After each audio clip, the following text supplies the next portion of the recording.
Hello and welcome to my quick tips video number 2.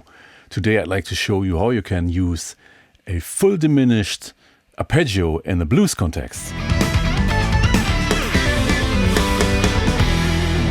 I'm going to explain everything in the key of A, and let me show you first the regular blues scale to get the context. The A blues scale, it's just an extension of the A minor pentatonic. We add the diminished fifth to it. Speaking in the key of A, we add an E flat.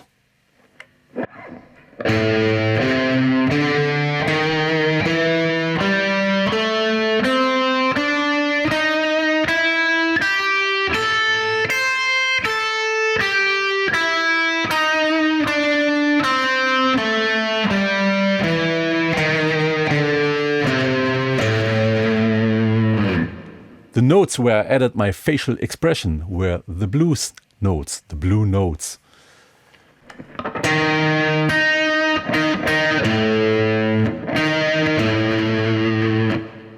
And now let's see how an A full diminished arpeggio fits to the A blues scale. Both have the root A, of course. Both have the minor third C. And a full diminished arpeggio or a full diminished chord is a symmetric chord. It consists only of minor thirds. So from the C on, we go up another minor third and we have the E flat then. And hey, that's the blues note, the blue note. So in the A blues scale sits an A diminished chord, a diminished arpeggio.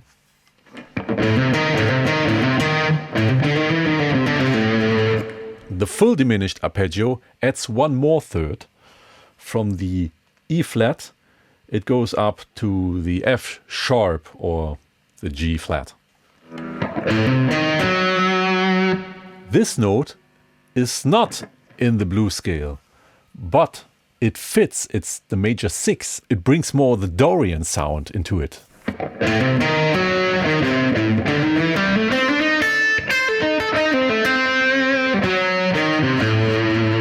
And now for practicing, let's make it really visual. Let's go to the higher strings, to the G string and to the high E string. Let's again play the blues scale here.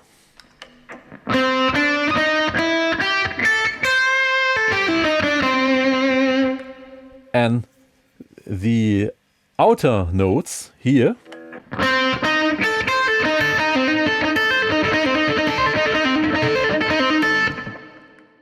are a diminished arpeggio, a diminished triad. So my first recommendation is just try to experiment with that to make it more visual for you, that there's a diminished arpeggio in it.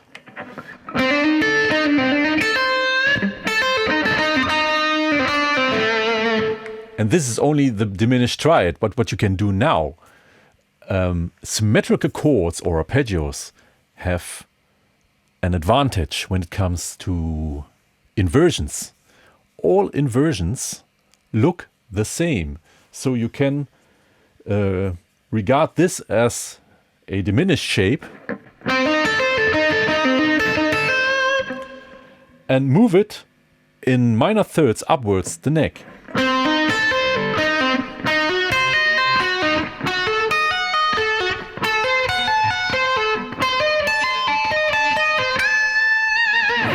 Fingerings of all inversions, or let's call them diminished shapes, stay exactly the same, and playing through those shapes adds the major 6 to it.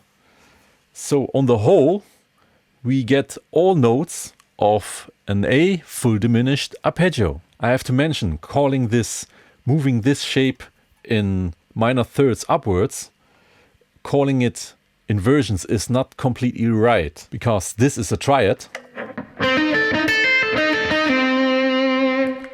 with the notes C, E flat and A.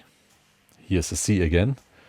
And here I add one note, but I also get rid of one note. So this is not an inversion of this diminished triad. But if you're thinking in a diminished tetrad, then it makes more sense. I call them all inversions because we stay in the context of a diminished, full diminished chord. This was my quick tip for today. I hope you liked it. Please like and subscribe, and I'm gonna see you next time in 2 days.